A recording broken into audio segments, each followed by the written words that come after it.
Hey guys, welcome back. This is Jury Rig Garage. I'm Davis and this is Tristan here. Today we're going to continue on 3800 swapping my Pontiac Fiero here, so also turbocharging it. It's getting a big old turbo.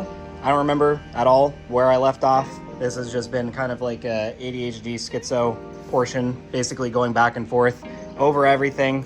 A lot of R&D and trying to figure stuff out because I'm doing some stuff that I haven't seen online yet. So it's basically me coming up with an idea, buying some stuff, testing it out, seeing if it works, going back and forth, and I'm still in the deliberation process for one of the things I'm going to be changing on this project. But at this point, we have everything we really need done with the engine on the cradle. We built out the mounts here. These got reinforced and sandblasted, so I just need to go back and weld up everything here. So this is for the F23 5-speed swap. Need some custom mounts here. Basically goes from here to the frame, as well as here to the frame. And the engine mount itself is a Fiero Raj mount, so this just goes to a poly mount down there. And I'll have an upper dog bone from the motor to be building a bar because, oh, that's the last thing we did. We cut out the trunk, I'm pretty sure. Oh wow, that was a while ago. Yeah, that was a while ago. So as you guys can see, we have a whole lot more room for activities in here. We just cut out the trunk completely. So I do have a couple plans for in here before we go ahead and put everything together. But once the motor's in, I want to build a plate and a bar that connects these two to re-strengthen it. Down here where the subframe actually connects to the body of the car, I want to remove that section. I want to plate it, and then I want to weld a bar from that mount to that mount right there. So it'll strengthen as well down where the subframe connects in the front. We pulled the rest of the wiring harness out of there, so this bulkhead is missing. So this is really as stripped as possible. And then we also have the gas tank out from the bottom of it. I have so many parts just sitting here that I've accumulated for the build. I have a Hellcat pump here. I'm working on the Holley wiring harness, so this is just the ejector harness that I built out. Got a bunch of transmission parts here, fuel rails, new connectors, new wiring, wire loom, starter, clutch, and then I also have the supercharger over there. Just so much work. Lots of going back and forth. There's the supercharger, gutted it out. You can see how much I've just hogged out of this thing. Also the inlet for it as well. It's basically the full 3-inch. If you want to open the throttle blade, I don't know how much we'll be able to see in there. That's pretty good. So much more airflow for this turbo manifold setup. So a lot of people will basically gut these M90s and then just use it as a turbo manifold, but they'll leave it kind of stock and there's very little room for air to get through there. When you open the throttle blade, there's like maybe an inch at the top, but now you can see how much more room there is. I also got these nice billet aluminum vacuum tees and plate. Yeah, honestly, anyone should get these for their 3800. That looks cool.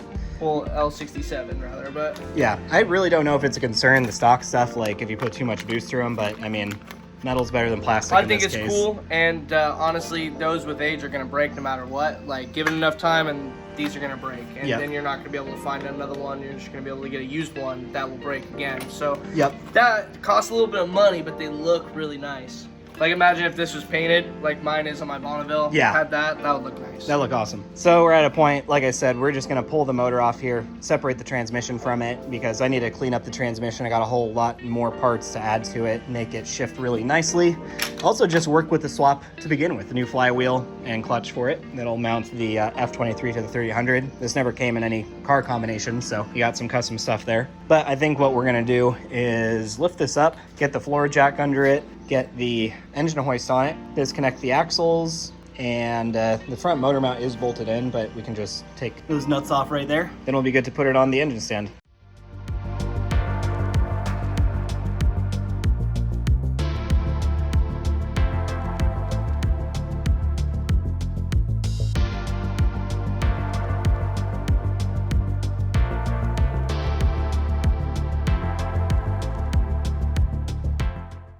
All right guys, we're back. We got the motor and transmission off of the subframe. For anybody doing this yourself, what we've had to do is just always have a dolly under this thing because with no dolly, the subframe touches the ground. Subframe's touching the ground, you can't get a jack under there. So we just got 2 jacks on either side, lifted the actual dolly itself. It held the weight, which is good. And then we were able to roll the engine hoist under there, lift it up from the top cylinder heads here. So now what we're going to do is remove the transmission. Last time we did this, Isaiah deadlifted it, so he's going to do that again. We're basically just going to loosen it, all the Allen key bolts here, and he's going to basically just hold it and pull it off. There's no, input shaft spline into a clutch, so it'll be kind of free floating. It won't, he won't need to pull it back out or anything. It's just gonna fall. So you just gotta be prepared for that. But we got, like I said, a lot of stuff to do on this transmission, which will be fun. Then we'll be able to put this back on the engine stand. And the subframe at this point also can just go back into the car just for storage for the time being. Got the new aluminum bushings in there from Roddy Dickman. But yeah, we're gonna go ahead and get started here.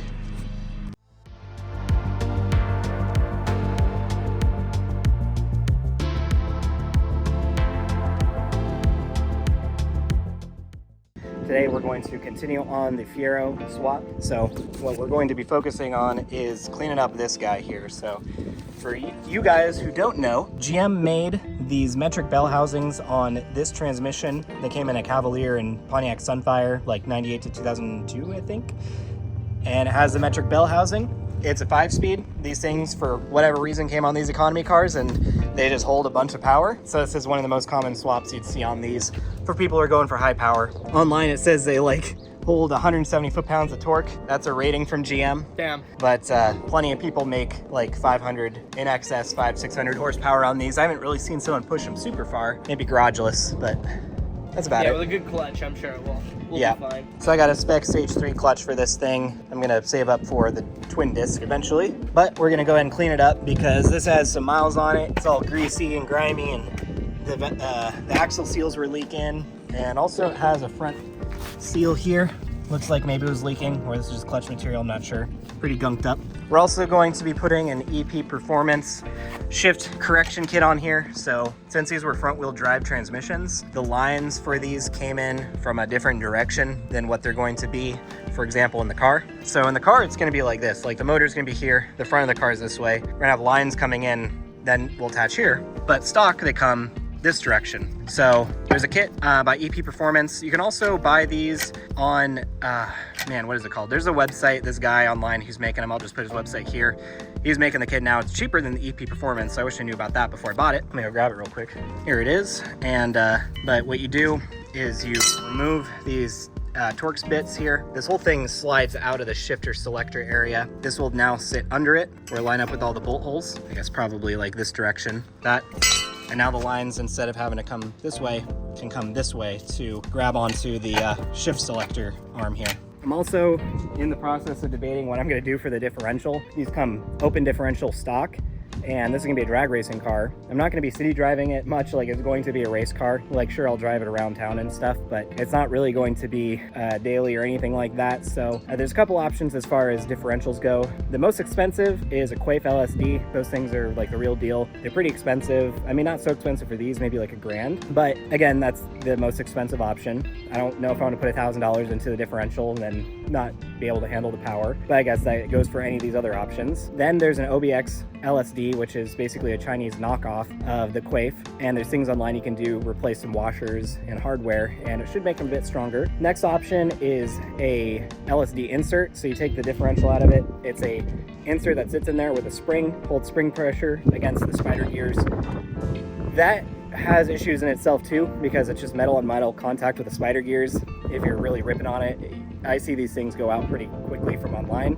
Not ideal, you know, if it's going to be shedding metal or shaving metal in the transmission. The last option, which is the cheapest and probably the most reliable, would be just welding the differential. You can take it out, just weld the spider gears. The only issue with that is you're 50-50 all the time. So if you're driving and you're doing a sharp turn, like say you're in a parking lot trying to park, one wheel is going to be fighting the other. It's going to be hopping and screeching, and that's not very nice for, you know, driving around. Yeah, that wouldn't be. The driving is not fun with something like that. The only thing is, again, this is gonna be a race car, hopefully, so straight lines, really. Not going to be doing much street driving. And it's not like it's undrivable, it's just annoying. Right, so if you guys have any experience with welded dip cars and you drive on them, like, let us know your experiences with it. Yeah. If it's worth it, if it's not worth it. Because like all those options that he listed, you know, they got their pros and cons. Yeah. So like no one is a perfect solution except maybe the Quaife, and that's just expensive. Yeah, $1,000, and then who's to say that it won't have issues or blow up or something? Yeah, because the rest of the transmission might blow up and the Quaife might be fine. Yeah. And then he could just source another one. Yeah. But it also could maybe wipe that out too or hurt it in some way. If I'm gonna break something, I'd rather break, you know, the couple $100 OBX or, you know, LSD insert. Yeah, not shred a Quaife. Yeah. Yeah, and then also we talked about like he's probably gonna get a spare transmission once like everything is said and done and in the car and he's racing it. He like probably carry an extra one of these just to have, because they're pretty cheap. Yeah. You know, he got this one reasonable and just buy it. It's like from a junkyard. $600 shipped here. That's shipped. That's a good price. Yeah, know, yeah, that's like it's like $300 or $400, and the freight shipping was like 130, you know, 200 for whoever sold it. So we're not expecting this transmission to probably survive everything that Davis is going to throw at it. Yep. You know, like he wants to build it as well as it can be, but it's just like that T5 right there. Yeah. You know, we can put anything in that thing and get the best clutch we can, but that doesn't mean it's going to survive forever, and it's not going to survive forever. Yeah. So kind of the only, not like bulletproof, but the option that people go for in the 3800 cars when they're like drag racing it is the 4T80s. They're the 4-speed autos that came in. What was it, the Cadillacs or something? I'm not sure. I mean, the 4T65, those you can build, but they are still kind of glass cannons.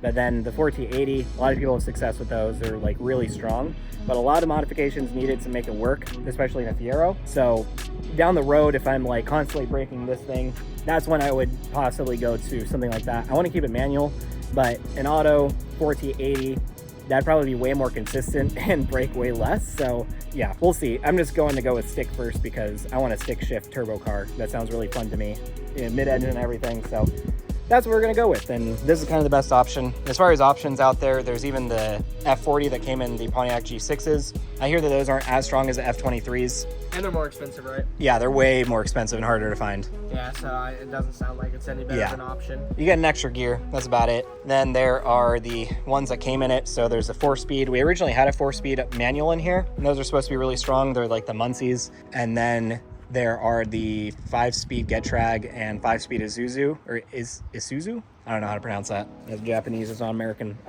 Those just don't hold power. I think like second or third gear blows up on those. So yeah, the F23, it's economical. They put them in a bunch of cars, and it's a very straightforward swap. There's almost no modification needed other than having to buy mounts or make them yourself, and I made my own. And I guess a shift correction kit. That's about it. I use a stock Fiero axles, so we're gonna set on that. So first we're just gonna go ahead and clean this up, spray it down. I got some super clean here, which is actually not super clean, but we're gonna call it super clean. It's just degreaser and water diluted. We're just gonna saturate it in here, scrub it up, get the power washer, make it clean, and then I think we're gonna take it apart and at least look at it. Well, I don't know, we did just ask like what kind of differentials we should put in. I guess either way we're gonna tear it apart. I don't think I'm gonna leave it with a stock open differential. So we should open up anyways. Right, we can at least take that out. Yeah, so we're gonna get on that. Also to even put in the EP shift correction, you have to take this out. So you gotta take this out to separate the case, I believe, maybe. We'll look at that up. Yeah, we just want it clean before we take anything apart. Yeah, it's dirty to handle. Yeah.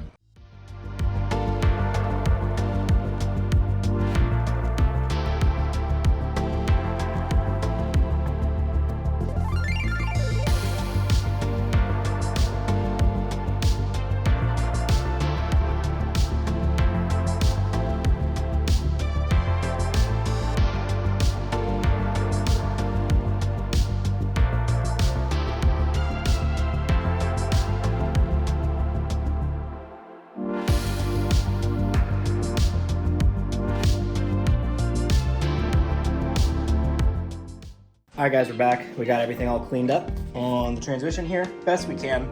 It's way better than it was before. Like this was just completely covered, but yeah, it's not bad. Bottom's still a little grimy, where it's kind of hard to get in there, and it's just caked with grime. Yeah. So we did the best we could there. So next what we got to do is a couple things. We got to remove the throwout bearing, which this thing is cooked. Like listen to it. Like you do not want your throwout bearing sounding like that. And then even the action of that, it's like biting up and really hear it. Also the design of it, like I can't tell if that's plastic or metal, but not good. And then we have our new one over here. This doesn't spin like that so freely, it just feels smooth. And the actual reciprocation part of it, it's got some kind of lubricant in there. It's all good. So remove the hydraulic throwout bearing. We have some Torx bits. I'll show the size on the screen. I just bought a Torx bit kit. Basically go all around, remove all the Torx bits. And then finally we have behind here a big Allen head socket thing. So we basically need to drill a hole in this, remove this seal, there's a film behind it, and then finally we'll have the Allen head there. So we're gonna go ahead and get this tearing apart.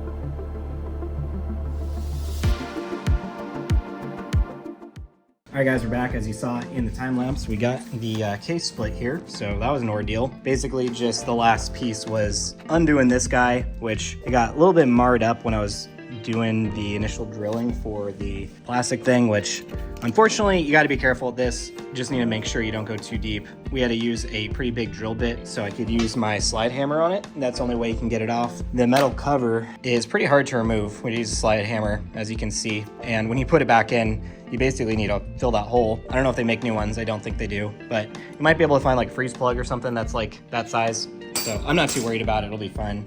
Just gotta make sure I seal it as best I can. But then once that was off, yeah, to undo that bolt, we just held the input shaft with a vise, and that worked just fine. We used the impact. I tightened it, loosened it, tightened it, loosened it, kind of just to shock it loose, and finally it came out, so that's good. And taking a look at the transmission, I'm just like messing with everything. It seems pretty decent condition-wise. All the spider gears are clean. It doesn't even look like there's any wear on these ones. At first glance, I was like, is this freaking new?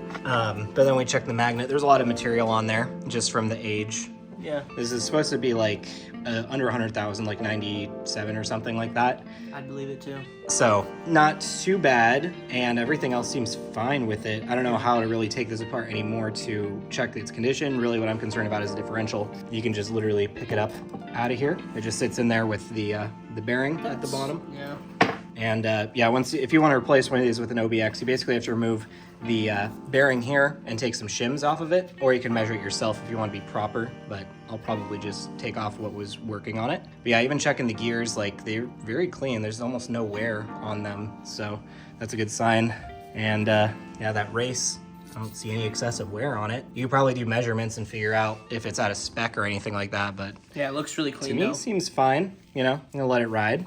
For now. That's the inner workings of a manual transmission. Basically, you use the shift selector here, which will change the gear here. You can see the shift forks move around. They're not good right now because there's no case supporting it. Basically, these three holes support the shifter fork, so as you can see when I was moving it, it moves a lot, which not ideal. That's like all the synchros down there. But as you shift through the gears, it'll move these plungers and manually move gears in here with the synchronizers, so when you're commanding like first to second, it'll do all that, so it changes the ratio to the differential for whatever speed you're trying to get to. One reason this transmission is so strong supposedly is because of these shifter forks. They're really beefy from what I can see here. I know nothing about manual transmissions, so don't quote me much on it, but I just hear that's kind of why these hold power so well, because other lesser transmissions will go out in like second or third gear because of the shifter forks. That's actually kind of the reason the T5 over there, the manual T5 for the Camaro, those blow up third gear, is because the shifter forks are weak. Yep.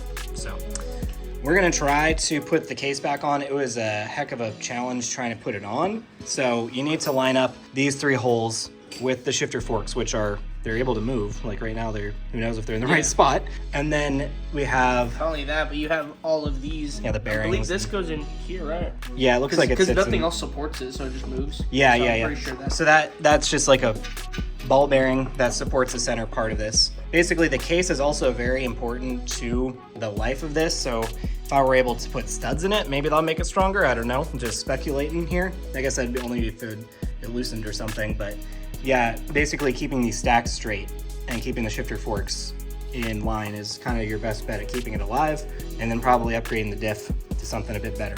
Do you notice this? I wonder what that was.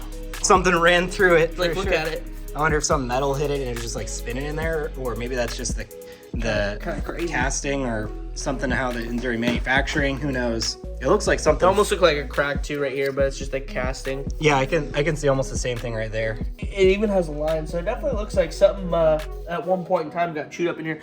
Which, you know what, if this transmission had been rebuilt because it had failed in some way beforehand, it would kind of make sense with how things look in here. One thing we did notice is the bell housing is a lot lighter than the actual case itself. It's really dark, the case, or no, vice versa. The bell housing was really dark, the case was like brighter. So yeah, not the same time they're placed together. Like at some point, also looks pretty dark. they swapped them.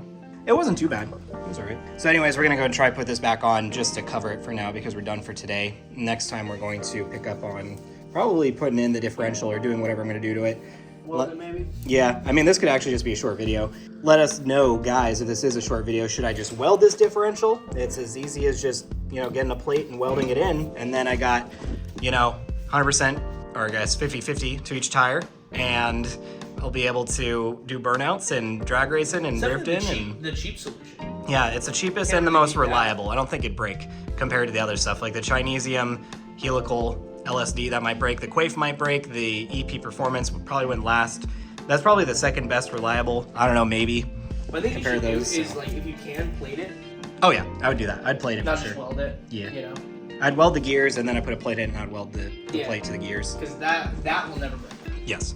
So let us know what you guys think we should do with this. But guys, that is going to do it. It was probably a short video, but that's all the time we really had. Also, I don't have the parts for, you know, the differential. Plus, I need to know your guys' input. So let us know down below what we should do with the differential for the Turbo 3800.